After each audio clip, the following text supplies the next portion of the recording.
الحمد لله رب العالمين والعاقبة للمتقين ولا عدوان إلا على الظالمين وأشهد أن لا إله إلا الله وحده لا شريك له وأشهد أن محمدا عبده ورسوله أما بعد يقول الله تعالى في كلامه العظيم أعوذ بالله السميع العليم من الشيطان الرجيم كانوا قليلا من الليل ما يهجعون وبالأسحار هم يستغفرون وقال تعالى تتجافى جنوبهم عن المضاجع يدعون ربهم خوفا وطمعا ومما رزقناهم ينفقون سبحانك لا علم لنا إلا ما علمتنا إنك أنت العليم الحكيم بإذن اللہ آج ہم اور آپ اللہ رب العالمین کی توفیق سے تراویح کی نماز کی فضیلت اور اس کے پڑھنے کا نبوی طریقہ جاننے کی کوشش کریں گے۔ تراویح یہ ترویحتن کی جمع ہے، جس کا معنی ہوتا ہے کہ ایک مرتبہ کے لیے راحت لینا، تھوڑا آرام کرنا۔ اصل میں لوگ رات کی نماز لمبی پڑھتے تھے، کانوا یطیلون القیام، لوگ قیام لمبا کرتے تھے، رکوع اور سجود لمبا کرتے تھے۔ تو جب 4 رکعت وہ پڑھ لیتے تو تھوڑا آرام کرتے تھے، پھر اس کے بعد دوبارہ 4 رکعت پڑھتے، پھر آرام کرتے، پھر اس کے بعد 3 رکعت پڑھتے تھے،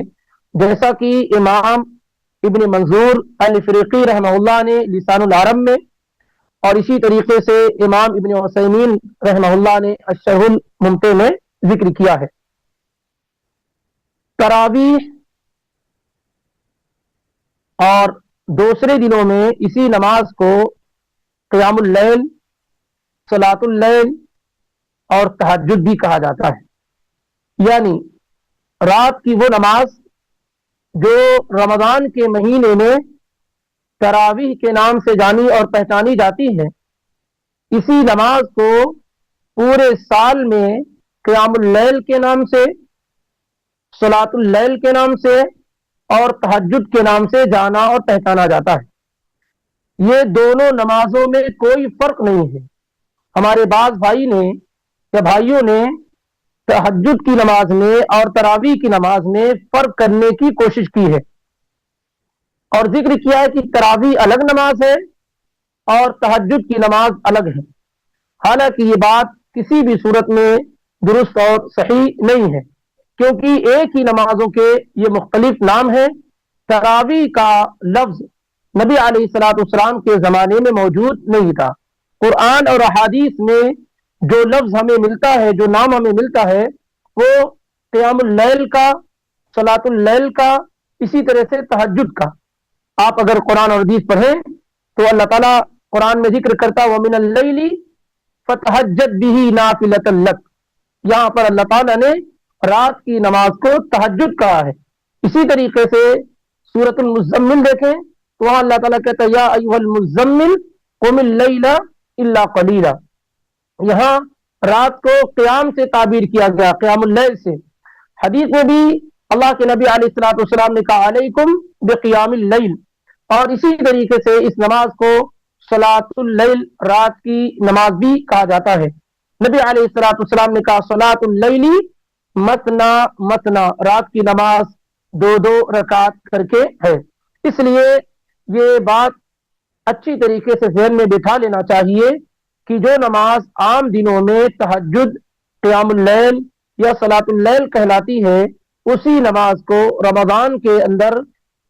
تراویح کے نام سے جانا جاتا ہے۔ اسی لیے کسی بھی محدث نے ایسا نہیں ہے کہ تراویح کے لیے الگ چیپٹر باندھا ہو اور قیام اللیل کے لیے الگ چیپٹر باندھا ہو۔ قیام اللیل کا چیپٹر باندھ کر کے تراویح ذکر کرتے ہیں، اور تراویح کا باب باندھ کر کے قیام اللیل کا ذکر کرتے ہیں، کیونکہ دونوں نمازیں مکمل طور سے کیا ہے، ایک ہے، ان میں کوئی فرق کسی بھی صورت میں موجود نہیں ہے۔ اب ہم پہلے گفتگو کرتے ہیں کہ رات کی جو نماز ہے اس نماز کی فضیلت کیا ہے، کیونکہ اس میں تراویح بائی ڈیفالٹ شامل ہے۔ پھر اس کے بعد ہم ذکر کریں گے کہ خاص طور سے رمضان میں قیام کرنے کا، تراویح پڑھنے کا اجر و ثواب سال کے بقیہ دنوں کے اعتبار سے زیادہ ہو جاتا ہے۔ آئیے سب سے پہلے ہم دیکھتے ہیں، اللہ کے نبی علیہ الصلوۃ والسلام نے بات بیان فرمائی ہے، صحیح مسلم 116263، صحیح مسلم 1163 میں ابو ہریرہ رضی اللہ تعالیٰ عنہ سے مروی ہے کہ اللہ کے نبی علیہ الصلوۃ والسلام نے کہا افضل الصلاۃ بعد الفریضۃ صلاۃ اللیل، کہ فرض نمازوں کے بعد سب سے افضل نماز، فرض نمازوں کے بعد سب سے افضل نماز صلاۃ اللیل، رات کی نماز ہے۔ سب سے افضل نماز ہے یہ فرض نمازوں کے بعد، فرض نمازوں سے پہلے نہیں، فرض نمازوں کے بعد۔ اسی لیے اس بات پر توجہ کیجیے گا، کیونکہ بہت سارے ہمارے بھائی فرض نمازوں سے زیادہ توجہ تراویح کی نماز پر کرتے ہوئے نظر آتے ہیں، اور اللہ کے نبی صلی اللہ علیہ وسلم نے کہا افضل الصلاۃ بعد الفریضہ، فرض نمازوں کے بعد سب سے افضل نماز رات کی نماز ہے۔ اسی طریقے سے اللہ کے نبی علیہ الصلوۃ والسلام نے بات بیان فرمائی علیکم بقیام اللیل، تم قیام اللیل کو اپنے لیے ضروری کر لو، فإنه داب الصالحین قبلکم، کیونکہ یہ تم سے پہلے نیک لوگوں کی ہیبٹ اور عادت رہی ہے، ان کا طریقہ رہا۔ ابو امامہ الباہلی کی روایت ہے کہ اللہ کے نبی نے کیا کہا کہ قیام اللیل کو اپنے طور پر ضروری کر لو، اللہ نے تم پر نہیں فرض قرار دیا پانچوں نمازوں کی طرح، لیکن تم خود سے قیام اللیل کرنے کی عادت ڈال لو،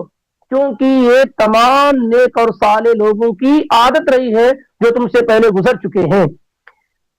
وَهِيَ قُرْبَةٌ وَهُوَ قُرْبَةٌ إِلَىٰ رَبِّكُمْ، اور یہ اللہ تعالیٰ سے قریب ہونے کا ذریعہ ہے۔ قیام اللیل اللہ رب العالمین سے قریب تر ہونے کا ذریعہ ہے۔ وَمَغْفِرَةٌ لِلسَّيِّئَاتِ، اور اس سے گناہ مٹا دیے جاتے ہیں، گناہوں کی پینالٹی اور کفارہ ہے۔ یہ گناہ کر لیتا ہے بندہ، قیام اللیل کے ذریعے سے وہ اس گناہ کی پینالٹی گویا کہ ادا کر دیتا ہے، اس کا کفارہ وہ ادا کر دیتا ہے، وہ گناہ اس کے جو کیے ہوئے ہوتا ہے رات کی نماز پڑھنے کی وجہ سے، قیام اللیل کی وجہ سے وہ گناہ مٹ جاتے ہیں، دھل جاتے ہیں۔ اور مزید کیا، وَمَنْهَاتٌ لِلْإِثْمِ، یہ گناہوں کو روکنے والی عبادت ہے۔ آدمی قیام اللیل کرتا ہے تو گناہ سے رکنے پر معاون اور مددگار ہوتی ہے نماز، آدمی کو گناہوں سے روکتی اور بچاتی ہے۔ تو یہ تین چار بڑے فائدے اللہ کے نبی صلی اللہ علیہ وآلہ وسلم نے بیان کیے ہیں۔ یہ حدیث سنن الترمذی کے اندر 3549 میں، اور امام ابن خزیمہ نے اسے روایت کیا ہے 1135 کے اندر، اور حدیث کی دیگر کتابوں میں بھی یہ روایت صحیح سند کے ساتھ موجود ہے۔ ایسے ہی اللہ کے نبی علیہ الصلوۃ والسلام کی حدیث مبارکہ بھی دیکھیں، آپ نے فرمایا من قام بعشر آیات لم یکتب من الغافلین، جو شخص رات میں صرف 10 آیات کے ساتھ قیام اللیل کر لے، جو شخص صرف 10 آیات کے ساتھ قیام اللیل کر لے، یعنی رات کی نماز میں صرف 10 آیات ہی پڑھ لے، تو اللہ کے نبی صلی اللہ علیہ وسلم فرماتے ہیں وہ غفلت والے لوگوں میں کاؤنٹ نہیں کیا جاتا، نہیں لکھا جاتا ہے۔ اگر کوئی نہیں کرتا ہے، مسلسل نہیں کرتا ہے، پورا کا پورا سال گزر جاتا آدمی قیام اللیل نہیں کرتا ہے، تو گویا کہ یہ غافل شخص ہے، اللہ تعالیٰ کی طرف توجہ کرنے والا شخص یہ نہیں ہے۔ تو جو شخص 10 آیات کے ساتھ قیام اللیل کر لیتا ہے اس کو غافل لوگوں میں نہیں لکھا جاتا ہے۔ ایسے ہی آپ نے کہا ومن قام بمئۃ آیۃ کتبت من القانتین، اور جو آدمی 100 آیات کے ساتھ قیام اللیل کر لے اسے عبادت گزار لوگوں میں شمار کیا جاتا ہے، اور جو آدمی 1000 آیات کے ساتھ قیام اللیل کر لے وہ پہاڑ جیسی نیکی کرنے والوں میں کاؤنٹ کیا جاتا ہے، لکھا جاتا ہے۔ اس حدیث کو امام ابو داؤد نے 1398 میں روایت کیا ہے، اور یہ روایت حسن درجے کی ہے۔ ایسے ہی ابو سعید الخدری اور ابو ہریرہ رضی اللہ تعالیٰ عنہما دونوں سے یہ مروی ہے، دونوں کہتے ہیں کہ پیارے رسول صلی اللہ علیہ وآلہ وسلم نے کہا اذا ایقظ الرجل اہلہ من اللیل، جب کوئی شخص اپنی بیوی کو رات میں جگاتا ہے، کس لیے؟ نماز کے لیے جگاتا ہے، فصلیا، پھر وہ دونوں نماز پڑھتے ہیں۔ سبحان اللہ، جب کوئی شخص اپنی بیوی کو رات کی نماز پڑھنے کے لیے جگاتا ہے پھر دونوں نماز پڑھتے ہیں، او صلی رکعتین جمیعن، یا وہ دونوں یا دو رکعت دونوں لوگ پڑھ لیتے ہیں، دو ہی رکعت صرف دونوں لوگ پڑھ لیتے ہیں، کتبا فی الذاکرین والذاکرات، تو اللہ کو یاد کرنے والے لوگوں میں ان کو لکھ دیا جاتا ہے۔ کوئی آدمی اٹھ کر کے صرف دو رکعت رات میں نماز پڑھ کے سو جائے تو اللہ کو یاد کرنے والے لوگوں میں ان کو لکھ دیا جاتا ہے۔ یہ روایت سنن ابو داؤد میں 1309 میں اور ابن ماجہ میں 1335 میں موجود ہے۔ ایسی ایک روایت ابو ہریرہ رضی اللہ تعالیٰ عنہ سے اور آئی ہوئی ہے، اور پیارے انداز ہیں اللہ رب العالمین کے، اللہ کے پیغمبر کے۔ آپ نے کہا رحم اللہ رجلا قام من اللیل فصلی، اللہ رحم فرمائے، اللہ رحم فرمائے۔ دیکھیے نبی پاک صلی اللہ علیہ وسلم کی دعا، اللہ رحم فرمائے اس آدمی پر جو رات میں نماز پڑھنے کے لیے اٹھے، فصلی،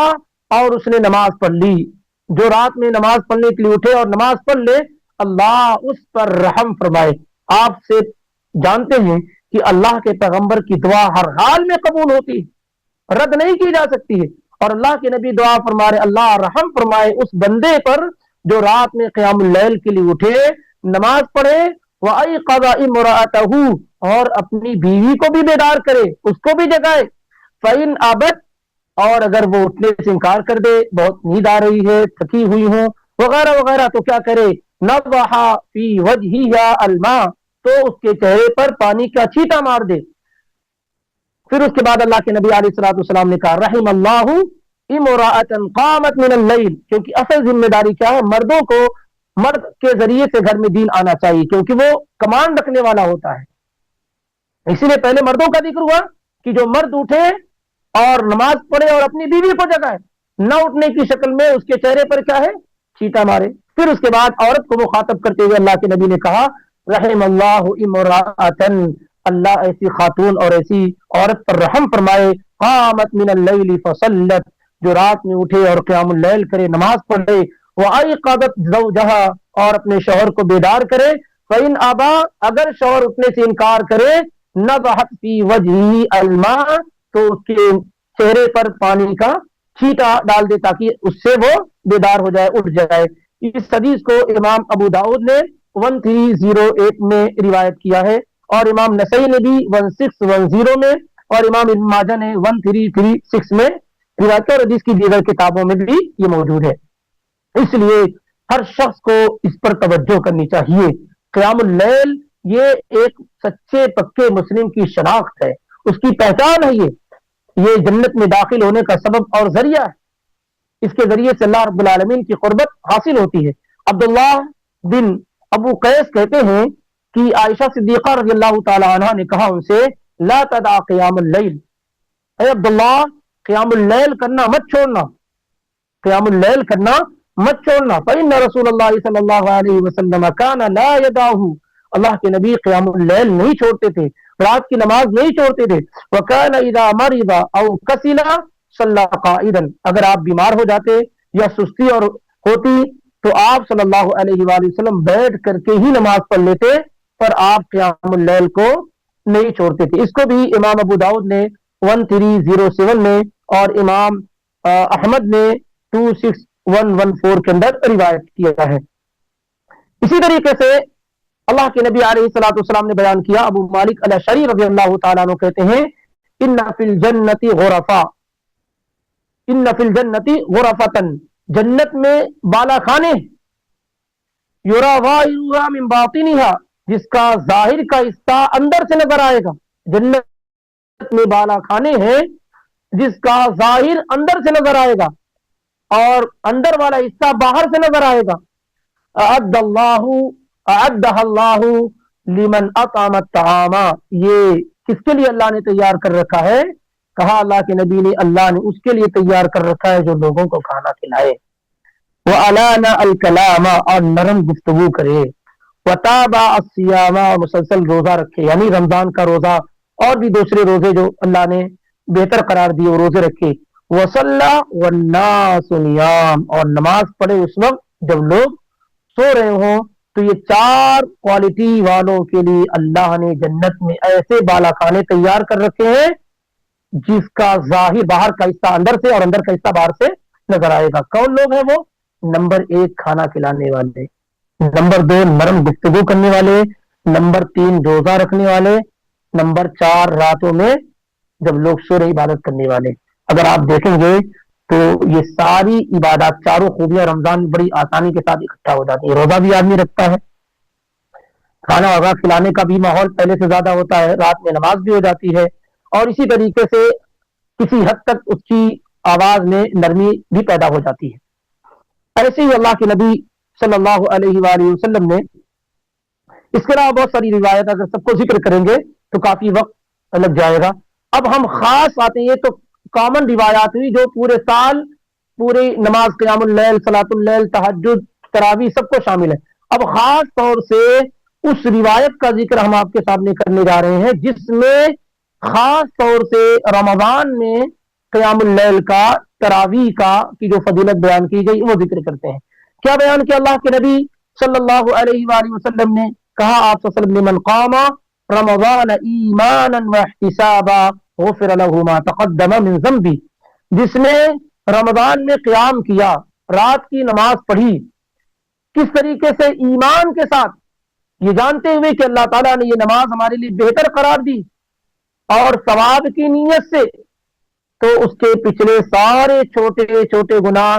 یہ تراویح کی نماز پڑھنے کی وجہ سے معاف ہو جاتے ہیں۔ اس کو امام بخاری نے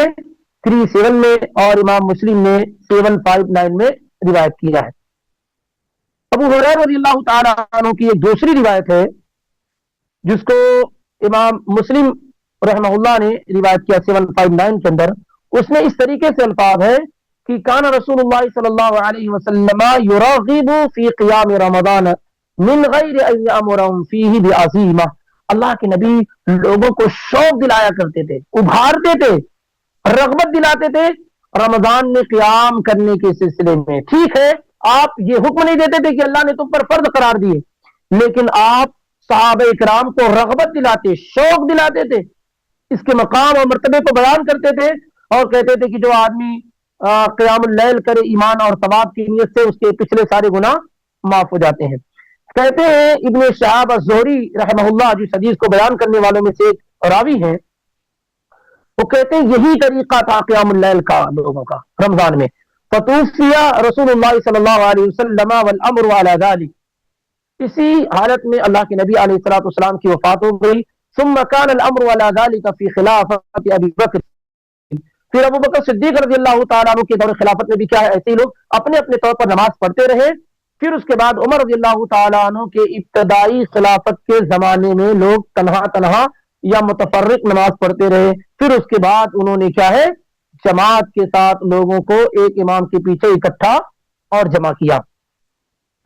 اس نماز کا ایک بڑا فائدہ یہ ہے جو رمضان میں جماعت کے ساتھ پڑھی جاتی ہے، کیونکہ دوسرے دنوں میں یہ نماز جماعت کے ساتھ نہیں پڑھی جاتی ہے، اور نفل نماز کا طریقہ یہ ہے کہ اسے تنہا پڑھا جائے، یہی افضل اور بہتر ہے کہ نفل نماز کو کب پڑھا جائے، تنہا پڑھا جائے، یہی افضل اور بہتر طریقہ ہے۔ جیسے کہ نبی علیہ الصلوۃ والسلام نے بیان کیا کہ افضل الصلاۃ المرء فی بیتہ الا المکتوبہ، آدمی کی سب سے بہترین نماز وہ ہے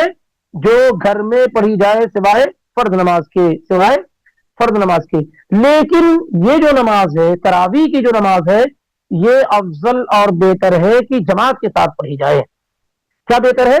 جماعت کے ساتھ پڑھی جائے۔ بھی انشاءاللہ اس کا تفصیلی ذکر آ رہا ہے باذن اللہ۔ ابو ذر الغفاری رضی اللہ تعالیٰ عنہ کہتے ہیں کہ میں نے اللہ کے نبی صلی اللہ علیہ وسلم سے کہا، جب آپ نے ہمیں رات میں نماز پڑھائی رمضان میں، تو میں نے اللہ کے پیغمبر سے کہا، لو نفلتنا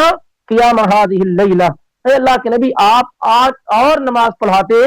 ہمیں تو اور بہتر ہوتا۔ تو اللہ کے نبی علیہ الصلوۃ والسلام نے کہا، ان الرجل اذا صلى مع الامام حتى ينصرف حسب له قیام لیلہ، جب کوئی شخص امام کے ساتھ نماز پڑھنے کے لیے کھڑا ہوتا ہے یہاں تک کہ امام لوٹ جائے، تو یہ اس کے لیے پوری رات قیام کرنا لکھ دیا جاتا ہے، شمار کر لیا جاتا ہے۔ یعنی امام آدھا گھنٹہ پڑھائے، آپ جا کر سو جائے، پوری رات قیام کرنے کا ثواب لکھ دیا گیا۔ انہوں نے 15 منٹ پڑھایا، آپ جا کر سو گئے، پوری رات عبادت کرنے کا ثواب لکھ دیا گیا۔ اس حدیث کو روایت کیا امام ابو داؤد نے 1375 میں، امام ترمذی نے 806 میں، امام نسائی نے 1364 میں، اور امام ابن ماجہ نے 1327 کے اندر۔ اسی طریقے سے اس نماز کا ایک بڑا فائدہ یہ ہے کہ جو شخص قیام اللیل کرتا ہوا، تراویح کی نماز پڑھتا ہوا اگر فوت ہو جائے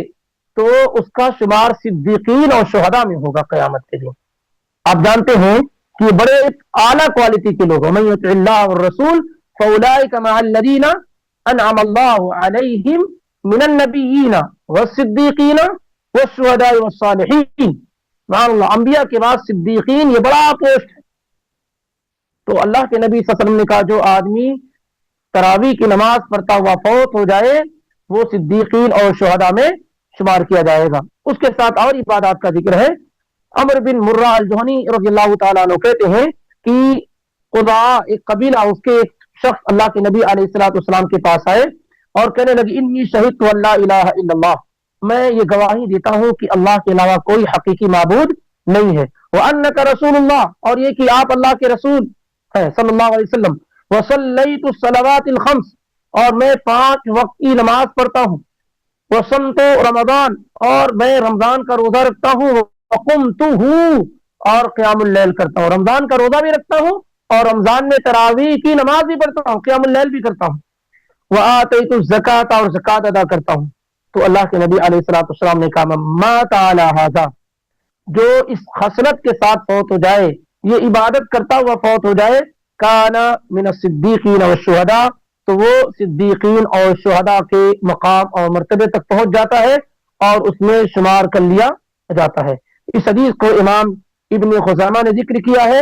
2212 کے اندر، 2212 کے اندر، اور حدیث کی دیگر کتابوں بھی موجود ہے یہ۔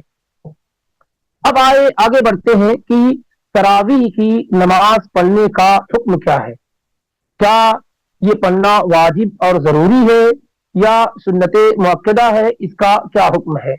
تو ظاہر ہے تراویح کی نماز کا حکم سنت مؤکدہ کا ہے، یہ فرض اور ضروری نہیں ہے، اور امام نووی نے اور سنانی وغیرہ نے اس پر علماء کا اجماع نقل کیا ہے کہ یہ سنت مؤکدہ ہے۔ بعض علماء نے، امام طحاوی وغیرہ نے اس کو فرض کفایہ کہا ہے کہ اگر جماعت کے ساتھ کوئی بھی نہیں پڑھے گا تو سب لوگ کیا ہے، گنہگار ہوں گے، لیکن درست اور صحیح بات یہی ہے کہ یہ نماز سنت مؤکدہ ہے، سنت مؤکدہ ہے۔ سوال یہ ہوتا، بہت سارے لوگ یہ اعتراض کرتے ہیں کہ اللہ کے نبی صلی اللہ علیہ وسلم نے تراویح کی نماز جماعت کے ساتھ نہیں پڑھی، آپ لوگ کیوں پڑھتے ہیں؟ بہت سارے لوگ یہ کہتے ہیں کہ اللہ کے پیغمبر صلی اللہ علیہ وسلم نے تراویح کی نماز جماعت کے ساتھ نہیں پڑھائی ہے، حالانکہ یہ بات درست اور صحیح نہیں۔ نبی علیہ الصلوۃ والسلام نے کئی دن تراویح کی نماز جماعت کے ساتھ پڑھائی ہے، اور کیوں آپ نے ترک کر دیا، کیوں آپ نے چھوڑ دیا، اس کا ریزن اور سبب بھی اللہ کے نبی علیہ الصلوۃ والسلام نے بیان کیا ہے۔ سب سے پہلے یہ بات اتفاقی طور پہ ثابت ہو گئی ہے کہ یہ نماز کیا ہے، سنت مؤکدہ ہے، لیکن اس کا مسجد میں پڑھنا یہی افضل اور بہتر طریقہ ہے۔ آئیے دیکھتے ہیں چند روایات کو جس سے یہ مسئلہ اور زیادہ واضح اور کلیئر ہو جائے گا۔ صحیح بخاری 1129 اور صحیح مسلم 761 کی روایت ہے اما عائشہ رضی اللہ تعالی عنہا سے کہ ان رسول اللہ صلی اللہ علیہ وسلم صلی فی المسجد ذات لیلۃ، اللہ کے نبی صلی اللہ علیہ وسلم نے ایک رات مسجد میں نماز پڑھی، رات کی نماز، فصلی بصلاته ناس، لوگ بھی آپ کے پیچھے آ کر کے آپ کے ساتھ نماز پڑھنے لگ گئے، حالانکہ آپ تنہا رات میں نماز پڑھنے کے لیے کھڑے ہوئے تھے۔ ثم صلی من القابلہ فکثر الناس، پھر آپ نے جب دوسرے دن نماز پڑھی تو لوگ اور زیادہ بڑھ گئے،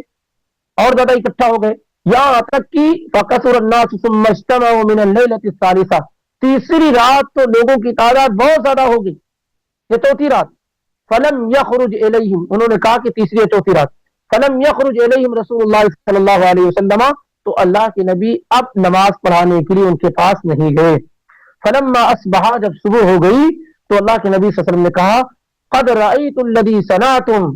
میں جانتا ہوں، میں نے دیکھا جو تم نے کیا، یعنی رات میں آپ مسجد میں آ کے بیٹھے رہے، یہ سب مجھے معلوم ہے۔ فلم یمنعنی من الخروج الیکم، مجھے تمہارے پاس آنے سے کسی چیز نے نہیں روکے رکھا،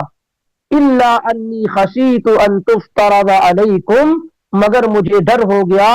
کہ کہیں یہ نماز تم پر فرض نہ ہو جائے، کہیں یہ نماز تم پر کیا ہے، فرض نہ ہو جائے۔ تو جماعت کے ساتھ اللہ کے نبی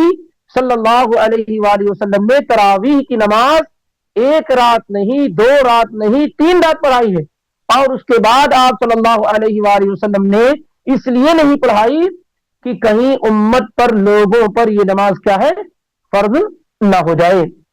اور اس سلسلے میں اگر آپ روایات دیکھنا چاہ رہے ہیں تو کئی روایت، ابھی جو روایت ذکر کی گئی تھی ابو ذر الغفاری رضی اللہ تعالیٰ عنہ کی، سنن ابو داؤد میں 1375 میں، ترمذی میں 806، نسائی میں 1605، ابن ماجہ میں 1327 اور حدیث کی دیگر کتابوں میں ہے۔ وہ کہتے ہیں ابو ذر الغفاری رضی اللہ تعالیٰ عنہ اعلیٰ درجے کے صحابی، کہتے ہیں سننا مع رسول اللہ صلی اللہ علیہ وسلم، ہم اللہ کے نبی صلی اللہ علیہ وسلم کے ساتھ ہم نے روزہ رکھا، ہم لوگوں نے اللہ کے نبی صلی اللہ علیہ وسلم کے ساتھ رمضان میں روزہ رکھا، فلم یصلی بنا، لیکن آپ نے ہمیں نماز نہیں پڑھائی، آپ نے ہمیں نماز نہیں پڑھائی، 5 نماز پڑھاتے اور آپ چلے جاتے، لیکن کوئی الگ سے نماز آپ نے ہمیں نہیں پڑھی۔ حتی بقی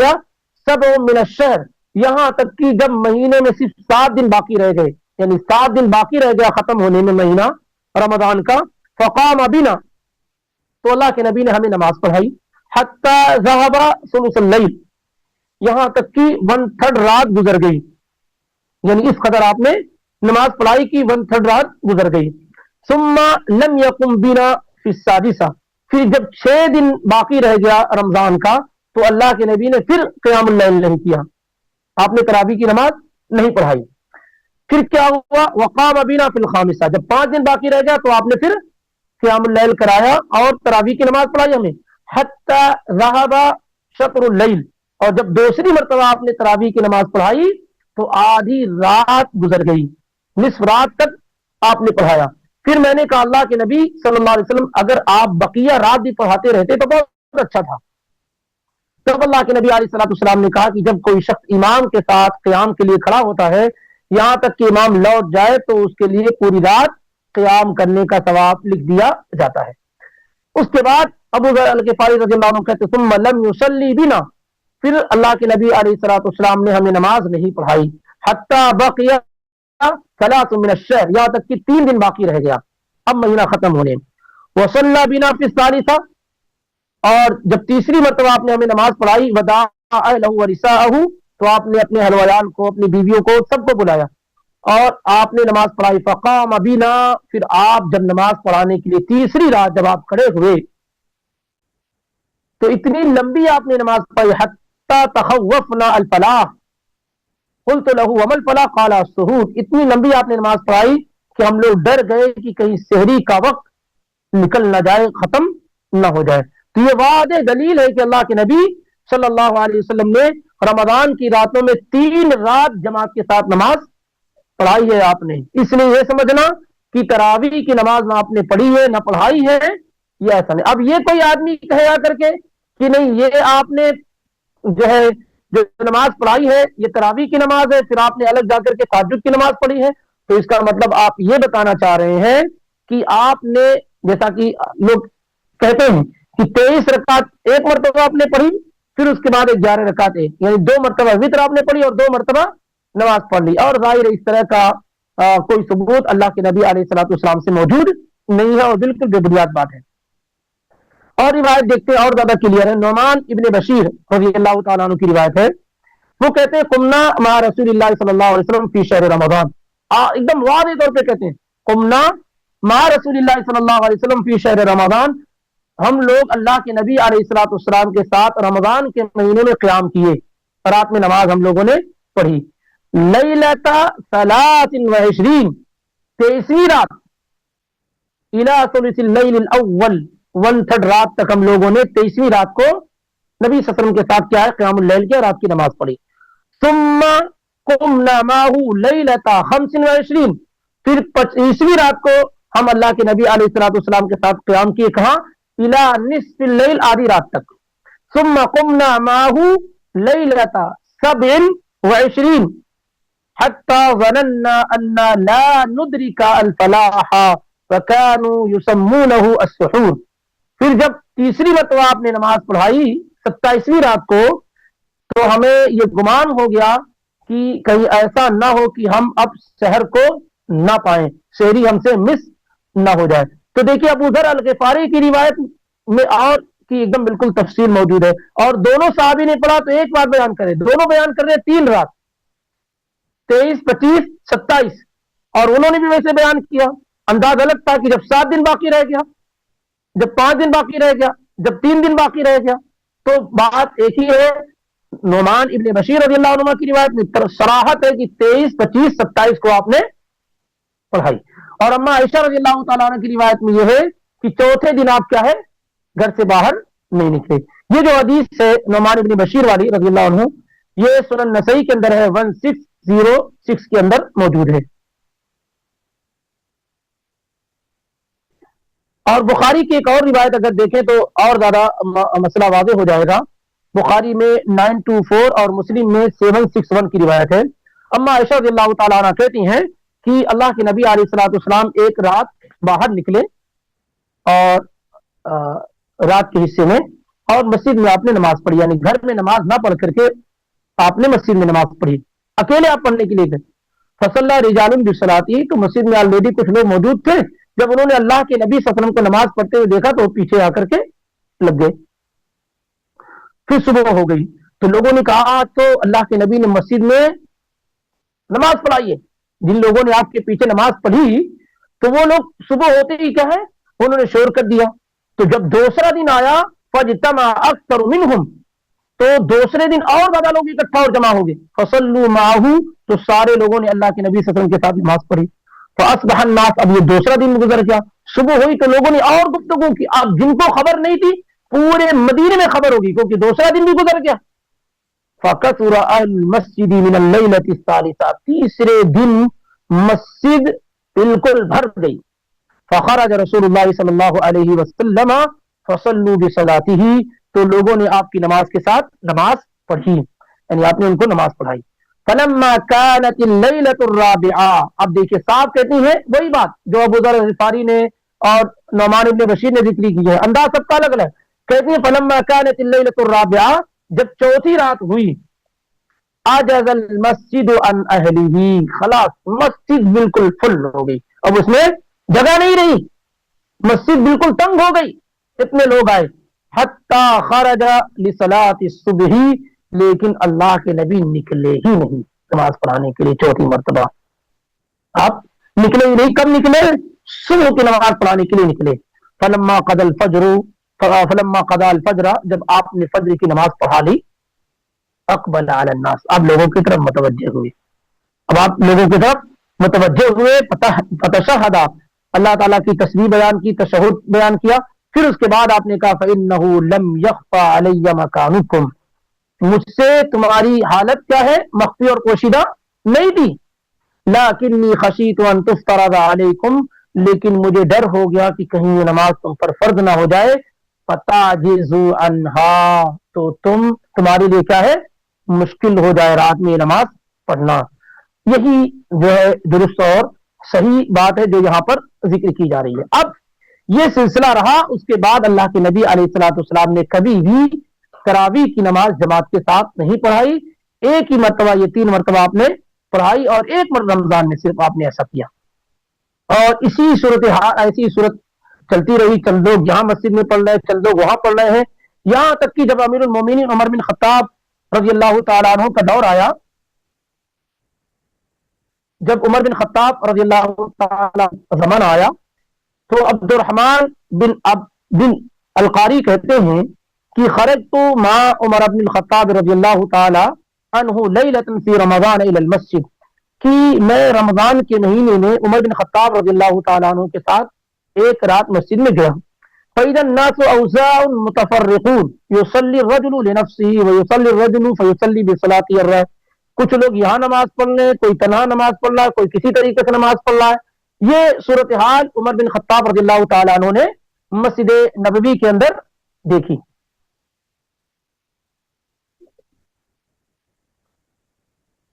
اس کے بعد عمر رضی اللہ تعالیٰ عنہ نے کہا انی ارا لو جمعت هؤلاء على قارئ واحد, جب عمر رضی اللہ تعالیٰ عنہ نے یہ دیکھا کہ کچھ لوگ یہاں, کچھ لوگ یہاں, کوئی تنہا, کوئی کچھ جماعت کے ساتھ نماز مسجد میں پڑھ رہے ہیں تو کہا کہ میرا خیال یہ ہے کہ ان تمام لوگوں کو ایک قاری ایک جو ہے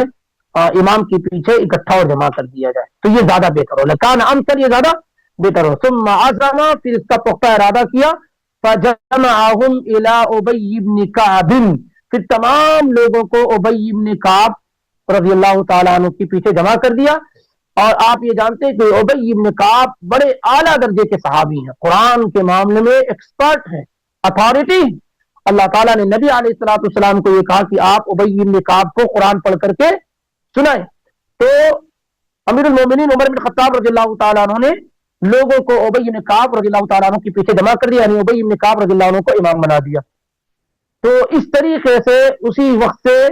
جب نکلے ثم خرجت معه ليلة اخرى والناس يصلون بصلاة قارئهم پھر جب دوبارہ میں ان کے ساتھ نکلا تو لوگ ایک امام کے پیچھے نماز پڑھ رہے تھے عمر رضی اللہ تعالیٰ عنہ نے جب یہ دیکھا تو کہا نعمت البدعۃ هذه یہ کتنا بہترین طریقہ ہے اسی سے لوگوں نے کیا بدعات کا یہ لغوی معنی اچھا طریقہ ایسا نہیں کہ انہوں نے دین میں کوئی نیا طریقہ ایجاد کیا نعوذ باللہ عمر بن خطاب رضی اللہ تعالیٰ عنہ سے کیسے ایسا سوچا جا سکتا ہے کہ وہ دین کے اندر کوئی نئی ایجاد کریں گے بلکہ جو الگ الگ متفرق طریقے سے لوگ نماز پڑھ رہے تھے اس کو ایک امام کے پیچھے جمع کر دیا لوگ کہتے ہیں کہ نیا طریقہ کہاں نیا طریقہ اللہ کے نبی 3 مرتبہ اپنی حیات مبارکہ میں لوگوں کو جماعت کے ساتھ نماز پڑھ کے اس دنیا سے رخصت ہوئے ہیں اصل موجود ہے اب وہی نبی علیہ الصلوۃ والسلام کے اسی طریقے کو اب چونکہ نماز فرض ہونے کا خطرہ نہیں رہا تو عمر رضی اللہ تعالیٰ عنہ نے ایک امام کے پیچھے لوگوں کو کیا ہے اکٹھا اور جمع کر دیا آگے ہم آتے تراویح کی نماز کا وقت کب ہے تراویح کی نماز کا وقت عشاء کی نماز کے بعد سے لے کر کے شروع ہو جاتا ہے اور فجر تک رہتا ہے اس پر سلف کا اتفاق ہے کہ تراویح کی نماز کا وقت عشاء کے بعد سے لے کر کے فجر کی نماز تک اذان تک رہتا ہے کیا تراویح کی نماز میں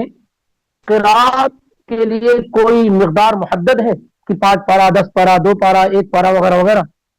تو اس سلسلے میں کیا ہے لیس لقراءۃ القرآن فی صلاۃ التراویح مقدار محدد کوئی لمٹ نہیں ہے تراویح کی نماز میں کتنا پڑھایا جائے اتنا پڑھا جائے البتہ بہتر اور مستحب ہے کہ پورا قرآن پڑھ لیا جائے بہتر اور مستحب ہے پورا قرآن پڑھ لیا جائے اگر لوگوں کے لیے اس میں آسانی ہو کیونکہ رمضان کے مہینے میں قرآن کا نزول ہوا ہے اور اللہ کے نبی علیہ الصلوۃ والسلام کے پاس جبریل علیہ الصلوۃ والسلام رمضان کے مہینے میں قرآن کا مدارسہ کرتے تھے پورے قرآن کا دور کرایا کرتے تھے اور تراویح کی نماز جہری پڑھی جائے یہ تمام علماء کے یہاں متفق علیہ مسئلہ ہے کہ جہری قرات کی جائے اب اس سلسلے میں آخری بات درس کی کہ کتنی رکعت پڑھی اور پڑھائی جائے یہ سب سے بڑا مسئلہ ہمارے پاس ہوتا ہے حالانکہ یہ اس سے پہلے والی چیزوں کو اگر ہم بہتر طریقے سے سمجھ لیں تو یہ چیزیں بہت آسان ہو جائیں گی کہ کتنی رکعت پڑھی جائے تراویح میں آئیے سب سے پہلے شروع میں ذکر کیا جا چکا ہے کہ تراویح قیام اللیل صلاۃ اللیل تہجد یہ ایک ہی نمازوں کے مختلف نام ہیں ابو سلمہ بن عبد الرحمن یہ تابعی ہیں انہوں نے اما عائشہ رضی اللہ تعالی عنہا سے پوچھا کیف کانت صلاۃ رسول اللہ صلی اللہ علیہ وسلم فی رمضان رمضان میں اللہ کے نبی صلی اللہ علیہ وسلم کی نماز کیسی ہوتی تھی کیونکہ سب لوگ رمضان میں زیادہ عبادت کرتے ہیں بہت زیادہ عبادت کرتے ہیں تو ابو سلمہ بن عبد الرحمن رحمہ اللہ نے اما عائشہ سے یہ جاننا چاہا کہ کیا نماز پڑھنے کا جو طریقہ آپ کے 11 مہینے تھا جو رکعت آپ پڑھتے تھے کیا اتنی رکعت آپ رمضان میں بھی پڑھتے تھے کیا اسی لیے انہوں نے کیا پوچھا کیف کانت صلاۃ رسول اللہ صلی اللہ علیہ وسلم فی رمضان کہ اللہ کے پیغمبر رمضان میں کتنی نماز پڑھتے تھے کیسی نماز پڑھتے تھے تو اما عائشہ رضی اللہ تعالیٰ نے کہا ما کان یزید فی رمضان ولا فی غیرہ علی 11 رکعتا چاہے رمضان ہو یا غیر رمضان ہو اللہ کے نبی رکعتوں کے معاملے میں آگے نہیں بڑھتے تھے رمضان ہو یا غیر رمضان ہو 11 رکعت سے زیادہ آپ صلی اللہ علیہ وسلم رات میں نماز نہیں پڑھتے تھے اتنی صریح روایت ہے یہ اتنی صریح روایت ہے کہ انہوں نے سوال کیا تھا رمضان کے متعلق تو اما عائشہ نے جواب دیا کہ چاہے رمضان ہو یا غیر رمضان ہو آپ 11 رکعت سے زیادہ نہیں پڑھتے تھے یصلی اربعا 4 رکعت آپ پڑھتے فلا تسل ان حسنہن وطولہن تو اے ابو سلمان، نبی صلی اللہ علیہ وسلم کی نماز کا حسن، نکھار، خوبصورتی اور اس کی طوالت اور لمبائی کتنی پڑتی تھی اس کے بارے میں پوچھو۔ پھر آپ 4 رکعت پڑھتے تھے، پھر بڑی لمبی اور چوڑی نماز پڑھتے تھے۔ ثم یصلی ثلاثا، پھر آپ 3 رکعت پڑھتے تھے، یعنی 4 4 پھر 3 رکعت۔ پھر میں نے پوچھا، میں اللہ کے نبی علیہ الصلوۃ والسلام سے پوچھتی اتنام قبل ان توتر، اے اللہ کے نبی کیا آپ وطر پڑھنے سے پہلے سو جائیں گے؟ تو اما اللہ کے نبی کہتے یا عائشہ ان عینیا تنامان ولا ینام قلبی، اے عائشہ میری آنکھیں سوتی ہیں لیکن دل نہیں سوتا ہے، یعنی کبھی ایسا ہوتا کہ آپ تھوڑا آرام بھی کر لیا کرتے تھے۔ ایسے ہی اس روایت کا اور زیادہ اگر وضاحت چاہتے ہیں، جس میں بہت سارے لوگ کہتے ہیں 13 رکعت کا بھی ذکر ہے، صحیح مسلم میں 738 میں اور بخاری میں 2013 میں ہے کہ 13 رکعت اللہ کے نبی علیہ الصلوۃ والسلام نے پڑھی ہے۔ تو وہ خود بیان کرتی تھی، دیکھیں عائشہ کیا کہتی ہیں، کانت صلاتہ فی شہر رمضان وغیرہ 13 رکعتا باللیل۔ اب دیکھیے یہاں کیا کہتی ہیں، رمضان اور غیر رمضان میں اللہ کے نبی 13 رکعت پڑھتے تھے، لیکن صراحت کہتی ہیں منہا رکعتا الفجر، ان 13 رکعت میں 2 رکعت کون سی ہوتی تھی؟ فجر کی 2 سنت ہوتی تھی۔ صاحب کہتے ہیں منہا رکعتا الفجر، 13 رکعت میں 2 رکعت کیا ہے؟ فجر کی ہوتی۔ تو پھر جب وہ 2 رکعت فجر کی نکال دیں گے تو پھر 11 رکعت ہو جائے گی، اس لیے کوئی اختلاف کیا ہے؟ موجود نہیں ہے۔ اور پڑھنے کا طریقہ کیا ہوتا ہے 11 رکعت؟ صحیح مسلم میں 736 میں یہ ہے کہ اللہ کے نبی علیہ الصلوۃ والسلام 11 رکعت پڑھتے تھے۔ یسلم بین کل رکعتین، 2 رکعت پر آپ سلام پھیرتے تھے۔ یسلم بین کل رکعتین، 2 رکعت پہ آپ سلام پھیرتے تھے۔ ویوتر بواحدۃ، اور 1 رکعت کے ساتھ آپ وطر کرتے تھے، 2 2 2 2 2، یعنی 10 رکعت ہوگی اور 1 رکعت آپ کیا ہے تنہا اور الگ پڑھتے تھے۔ صحیح مسلم کے اندر موجود ہے۔ اب ایک ایسی روایت جو اور زیادہ اس کو واضح کر رہی ہے انشاءاللہ، ابن خزیمہ پڑھیے، ابن خزیمہ 1070، ابن حبان 2409، اور امام طبرانی کی المعجم الاوسط 3733، اور مسند ابو یعلا 1802۔ جابر بن عبداللہ رضی اللہ تعالیٰ عنہ کہتے ہیں صلی بنا رسول اللہ صلی اللہ علیہ وسلم فی شہر رمضان، اللہ کے پیغمبر نے ہمیں رمضان میں نماز پڑھائی، 8 رکعات، 8 رکعت۔ اللہ کے نبی صلی اللہ علیہ وسلم نے، بہت سارے لوگ بڑے ڈنکے کی چوٹ پر کہتے ہیں کہ اللہ کے پیغمبر نے نماز تو پڑھائی ہے لیکن کتنی رکعت پڑھائی ہے اس کا کوئی ثبوت نہیں ہے۔ جابر بن عبداللہ رضی اللہ عنہ کیا کہتے ہیں کہ اللہ کے رسول نے ہمیں رمضان میں نماز پڑھائی 8 رکعت، وَأَوْتَرَا، اور وطر نماز پڑھائی آپ نے۔ فَلَمَّا كَانَتِ الْقَابِلَةُ اجْتَمَعْنَا فِي الْمَسْجِدِ وَرَدَوْنَا أَن يَخْرُجَ، اور جب دوسری رات ہوئی تو ہم اس امید سے نکلے مسجد میں جمع ہوئے کہ آپ صلی اللہ علیہ وسلم نماز پڑھانے کے لیے آئیں گے، لیکن آپ نہیں نکلے یہاں تک کہ صبح ہو گئی۔ اور یہی پوری بات جو دوسری روایات میں بیان کی گئی ہے، اس وجہ سے کہ کہیں تم پر فرض نہ ہو جائے۔ اور جو یہ روایت ہے عبداللہ بن عباس رضی اللہ تعالیٰ عنہما سے کہ ان نبی صلی اللہ علیہ وسلم کان یصلی فی رمضان 20 رکعتا والوتر، کہ اللہ کے نبی صلی اللہ علیہ وسلم رمضان میں 20 رکعت پڑھتے تھے اور وطر پڑھتے تھے، اس کو امام ابن ابی شیبہ نے 7774 میں اور طبرانی نے اپنی الکبیر میں 102 میں روایت کیا ہے، اور دیگر لوگوں نے بھی روایت کیا۔ اس پر تو تمام علماء کا اتفاق ہے کہ ضعیف ہے، بغیر کسی صراحت کے۔ جو 20 کے قائل ہیں وہ بھی کہتے ہیں کہ روایت ضعیف ہے۔ فضائل اعمال والے مولانا زکریا صاحب بھی کہتے ہیں کہ روایت کیا ہے؟ ضعیف ہے، جو عبداللہ ابن عباس کی، جس میں اللہ کے پیغمبر کے 20 رکعت رمضان میں پڑھنے کا ذکر ہے۔ کیونکہ ایک بھی روایت نبی صلی اللہ علیہ وسلم کے متعلق ایسی نہیں جس میں آپ نے کبھی بھی 20 رکعت بلکہ 11 رکعت سے زیادہ پڑھا ہو رات کی نماز۔ اور اس میں ایک راوی ابو شیبہ ہے، یہ متروک راوی ہے۔ ایسے ہی ایک صحابی اور ہے جابر بن عبداللہ رضی اللہ عنہ، اس روایت میں تھوڑا کلام ہے لیکن اس سے پہلے والی روایت سے اگر جوڑ دیں گے تو معاملہ واضح ہو جائے گا۔ ابی بن کعب رضی اللہ تعالیٰ عنہ اللہ کے نبی صلی اللہ علیہ وسلم کے پاس آئے، جن کا ذکر ابھی ہوا، قاری القرآن جو ہے، وہ اللہ کے نبی صلی اللہ علیہ وسلم کے پاس آیا اور کہنے لگے اے اللہ کے رسول انہ کان منی اللیلہ شیء یعنی فی رمضان، میرے ساتھ اس رمضان میں ایک معاملہ ہوا ہے، ایک چیز صادر ہوئی ہے، تو اللہ کے نبی نے پوچھا ماذا کا یا ابی، وہ کیا ہوا ہے، کیا معاملہ ہے؟ تو ابی بن کعب رضی اللہ تعالیٰ عنہ نے کہا نسوۃ فی داری، میرے گھر کی عورتوں نے کہا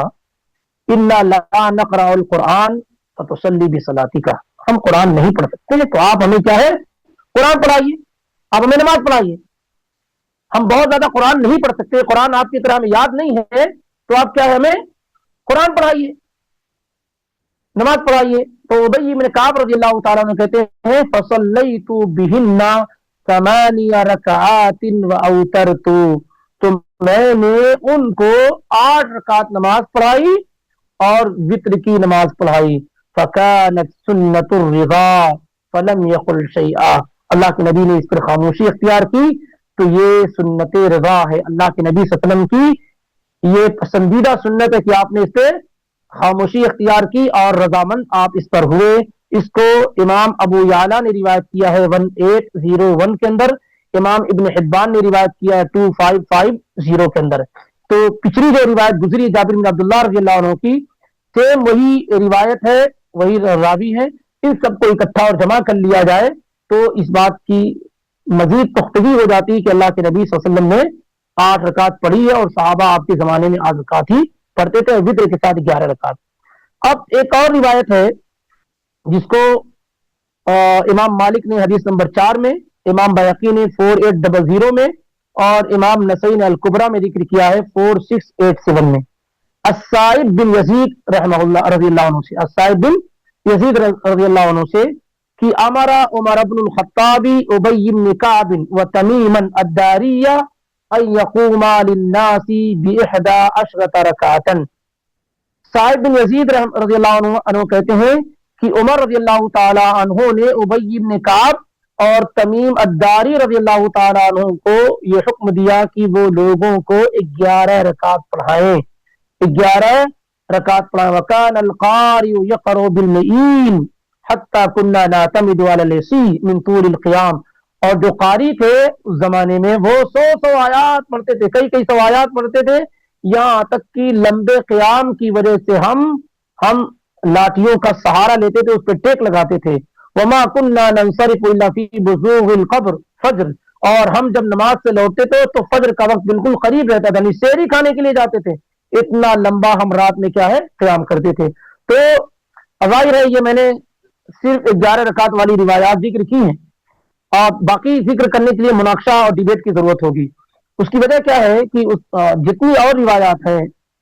اللہ کے نبی صلی اللہ علیہ وسلم سے تو ثابت نہیں ہے، سارے لوگوں کا تقریباً اتفاق ہے، صرف معاملہ امیر المومنین عمر بن خطاب رضی اللہ تعالی عنہ کی جانب آ کر کے ٹکتا ہے کہ کیا آپ نے 11 رکعت پڑھنے کا حکم دیا یا 30 رکعت پڑھنے کا حکم دیا۔ اس سلسلے میں کوئی بھی آدمی جو کسی تقلیدی مذہب کا پیروکار نہ ہو اور اس کا ذہن و دماغ کھلا ہوا ہو بالکل، اور وہ ان روایات کا تتبع کرے، دراسہ کرے، اسٹڈی کرے، تو اس تک اللہ کے فضل و کرم سے یہ بات واضح ہو جائے گی کہ عمر رضی اللہ تعالی عنہ نے 11 رکعت ہی پڑھنے کا حکم دیا تھا، اور 20 رکعت والی بات ان سے کسی بھی صورت میں صحیح طور پہ ثابت نہیں ہے، کیونکہ وہ منقطع ہے، وہ یزید بن رومان کی روایت ہے جن کا سما تک عمر رضی اللہ تعالیٰ عنہ سے ثابت نہیں ہے۔ اور یہ کہ کوئی یہ کہہ رہا ہے کہ اجماع ہو گیا ہے اس زمانے سے لے کے آج تک 20 رکعت پر، تو ظاہر ہے کہ اجماع والا معاملہ تو اتنا کمزور ہے، جیسے 3 طلاق والے پہ اجماع ہو گیا، اس پہ اجماع ہو گیا، ہر زمانے میں علماء جو ہے اس سے اختلاف کرتے آئے ہیں، اور یہ بات کہی جاتی ہے کہ اس پر اجماع ہو گیا۔ کبھی بھی اس بات پر کیسے اجماع ہو سکتا ہے اس بات پر، جب اللہ کے نبی علیہ الصلوۃ والسلام سے 11 رکعت سے پڑھنا ثابت نہیں اس سے زیادہ، تو اس بات پر اجماع کیسے ہو سکتا ہے؟ زیادہ سے زیادہ یہ کہا جا سکتا ہے کہ اگر کوئی آدمی اس سے زیادہ پڑھتا ہے تو اس پر نکیر نہیں کی جا سکتی، مگر نہ سنت کا طریقہ 11 رکعت پڑھنے ہی کا ہے، اور سب سے بہترین طریقہ عدد کے اعتبار سے بھی نبی علیہ الصلوۃ والسلام کا ہے، کیفیت کے اعتبار سے بھی، عدد کے اعتبار سے بھی۔ اس لیے ہر شخص کو اسی کی پابندی کرنے کی کوشش کرنی چاہیے، اور نمازوں میں حسن اور نکھار لانے کی کوشش کرنی چاہیے۔ تو یہ قیام اللیل کے متعلق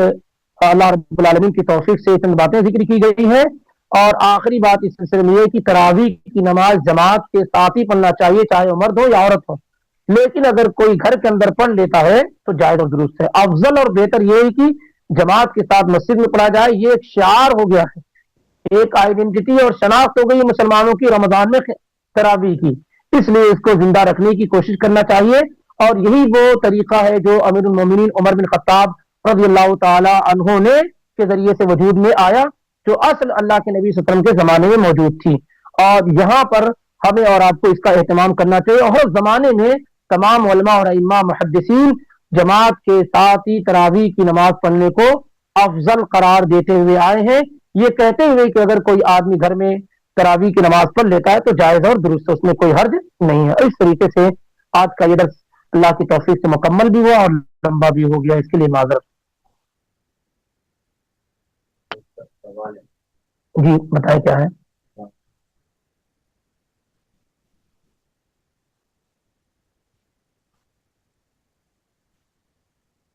شیخ ایک سوال آیا. دیکھیے جی میں سن رہا ہوں. پہلا سوال کہ کیا تراویح کی نماز پڑھنے کے بعد گھر میں ہم آ کر کے قرآن دیکھ کر کے قیام اللیل کر سکتے ہیں نہیں کر سکتے ہیں. شروع میں ذکر کیا گیا ہے کہ قیام اللیل, صلاۃ اللیل, تہجد اور تراویح یہ ایک ہی نمازوں کے مختلف نام ہیں. اگر آپ نے مسجد میں تراویح کی نماز پڑھ لی ہے پوری, تو پھر ایسی صورتحال میں آپ کو الگ سے پھر نماز پڑھنے کی ضرورت نہیں ہے. آپ قرآن کی تلاوت کرنا چاہتے ہیں, بلا شک و شبہ بیٹھے تلاوت کریں, غور و تدبر کریں, کوئی حرج نہیں ہے. اور کوشش یہ کریں کہ اگر آپ نے پوری نماز پڑھ لی 11 رکعت تو مزید آ کر کے آپ نہ پڑھیں. لیکن اگر کوئی آدمی پڑھنا چاہتا ہے تو بعض علماء نے کہا کہ یہ نفل ہے, اس لیے اجازت اور رخصت کیا ہے موجود ہے. افضل طریقہ تو یہی ہے کہ اسی عدد کے ساتھ ہم چمٹے ہوئے رہیں, لگے ہوئے رہیں جو اللہ کے نبی علیہ الصلوۃ والسلام کی تھی. تاہم اگر کوئی آدمی پڑھنا چاہتا ہے تو اس کی گنجائش موجود ہے. اسی سلسلے میں ہماری بعض خواتین کا یہ سوال آتا ہے کہ ہم مسجد میں نہیں جا پاتے ہیں, تو کیا ہم گھر پہ تراویح کی نماز قرآن دیکھ کر کے پڑھ سکتے ہیں اگر ہم تراویح کی نماز کو لمبا کرنا چاہیں. بلا شبہ اگر کسی خاتون کو قرآن زیادہ یاد نہ ہو تو وہ موبائل کے ذریعے سے یا خود قرآن دیکھ کر کے اپنی تراویح کی نماز پڑھ سکتی ہیں اور لمبا قیام کر سکتی ہیں, اس میں کوئی حرج نہیں ہے. ذکوان رضی اللہ عنہ کے متعلق ہے کہ وہ قرآن دیکھ کر کے بعض عورتوں کو, جن میں ام المومنین عائشہ رضی اللہ تعالی عنہا بھی ہوتی تھی, وہ تراویح کی نماز پڑھایا کرتے تھے. تو اگر کوئی آدمی دیکھ کر کے مسجد میں ہی کیوں نہ ہو اگر پڑھانا چاہے تو پڑھا سکتا ہے. اور اسی طریقے سے گھر میں بھی اگر کوئی عورت یا خواتین یا جن کی نماز چھوٹ گئی ہے, نہیں پڑھ سکے ہیں, وہ گھر میں تراویح کی نماز جماعت کے ساتھ قرآن دیکھ کر کے یہ طرح پڑھانا چاہے تو پڑھا سکتے ہیں, کوئی مسئلہ نہیں. جی معظم بھائی بتائیں. میرے یہی سوال میں بول رہا تھا, پڑھ رہا تھا. اچھا یہی سوال ہے. اچھا ٹھیک ٹھیک ہو گیا. چلو پھر ملاقات ہوتی ہے. آج تو ویسے بھی اور کوئی آیا ہے بولے تو ہمارے بھائی کیا ہے.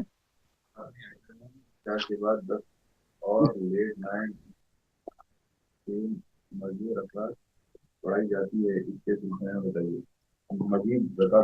وہی ظاہر ہے کہ جو آخری اشرے میں جو حرمین میں ہوتا ہے کہ کچھ نمازیں پڑھ کر کے عشاء کے ساتھ چلے جاتے ہیں, پھر آدھی رات گزر جانے کے بعد کیا ہے آ کر کے نماز پڑھتے ہیں باقی نمازیں, اور پھر وہ سحر سے پہلے اس نماز سے مکمل ہوتے ہیں. یہ تو اتنی واضح بات ہے کہ جو حرمین میں مسجد حرام میں جو امام تھے,